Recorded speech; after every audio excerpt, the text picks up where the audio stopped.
All right, Adam. It's midweek and it's Edge Day today. We get to talk to Edge coach George Hilo, as well as Arden Walker and Keaton Wade, and those guys obviously, everybody is, but that group in particular coming off of a game that just didn't go well last week, obviously in Salt Lake City, and they were owning up to that. Yeah, that group's kind of a microcosm too. It's been the good and the bad that we've seen. You've got Arden Walker and Keaton Wade who have actually graded out pretty well this season, and a couple young freshmen that have stepped up in there, but yet you're really struggling against the run. You're struggling at times to set a good edge as a group. They're low in the Big 12 rankings in terms of sacks this year after leading the conference last year. So It's been weird. It's been like things you point to, and especially for the future with those two freshmen in London Merritt and Alex McPherson, you feel really good about the future of that position, but the production just not consistently there. Yeah, and speaking of the run game, and I want to get back to the sacks, but the run game, George Hilo, he's the run game coordinator. He was, talking about that. Like, it's just really disappointing, and it hurts. He goes, I've never been through a game like that against Utah. But clearly it wasn't just that game. That was a bad one. But, they're 134th in the country against the run, and not just because of that game. That one dinged them quite a bit. But they've had some other games, and they just struggle to stop the run, and especially that running quarterback. Yeah, if it was a one-off, it'd be a little bit easier to excuse, but it's been a consistent issue, especially when they've gone against Power 4 opponents. Only one has not rushed for 200 against them so far this season, so it's been consistently an issue for them. And this week, Noah Fafita, he's got a system now that meshes with him, whereas last year it was trying to put a square peg through a round hole, basically, in that offensive system. And so that's why he had a slump last year. He's come back, had a really nice season, and not necessarily a dual threat quarterback, but somebody that can make some plays with his legs. So they got to. This is another tough challenge for them with Arizona coming out to town. Well, he strikes me as that type of quarterback that is not necessarily the dual threat, but when you watch Colorado on film, they're probably like, "Yep, let's throw some runs in there for Noah Fafita, and he'll run for 50 yards in this game." Yeah, he kind of like Rocco Becht in that sense. It's not going to jump off.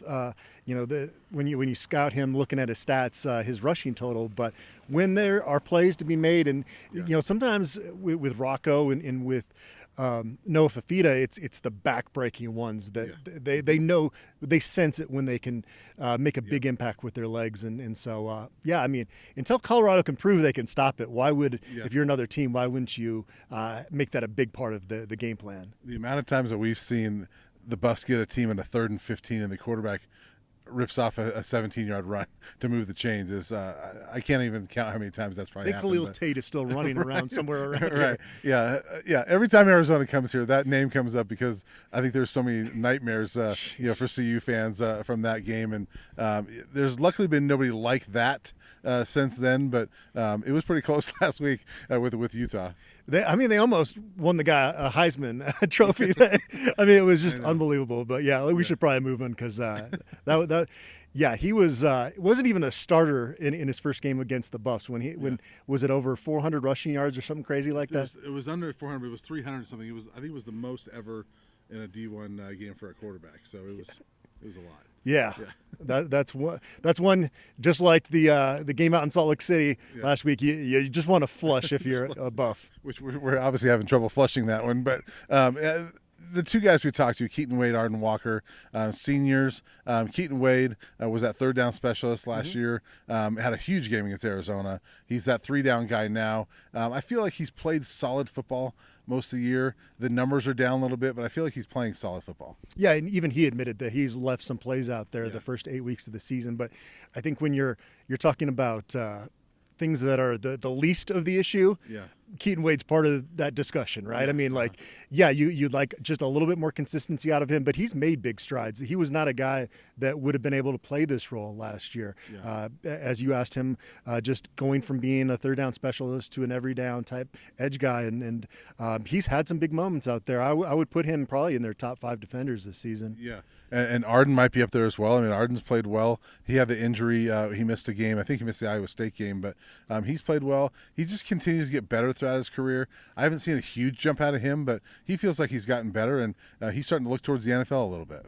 Yeah, and we were talking yesterday about this is put up or shut up time. And Arden Walker's comments to us were along those lines of like, we know what we have to do. We understand the severity of what happened out at Utah, and him being one of the leaders on this team, frankly, one of the few leaders on this football team. They've needed more Arden Walkers and Tawfiq Byards. There hasn't been enough of that. But he's one of those guys that, there might be some fans that are kind of checking out right now. But even beyond the importance of winning some games down the stretch for recruiting purposes, stories like Arden Walker coming back home, this is his third season here. These are the guys that you want to see them have some great moments down the stretch, even though this season to this point has been a disappointment. I do want to say, I said he's looking to the NFL, not to the point that he's looking past this team. He knows that he's got to play well. The team has to win games, and that's his singular focus. He talked about was like, he goes, look, we got to get to 6 wins, and he mentioned that. He goes, that's the bowl eligibility mark. They've got winnable games coming up. Both he and Keaton talked about they feel like there's still buy-in and belief in this locker room, and we heard that yesterday as well. There is. You come out Saturday and lose another game. Is it still there? Changes, yeah. So, but it is right now, and that's important. And I do think that is true. Yeah, I believe so too. I think there's belief in in that locker room, and if they can turn that into a victory here, we were talking before we started here. The narrative changes every week, right? And so we'll see what it's looked like next week. But we're gonna be back for a game preview later this week and see if the Buffs can turn it around this week.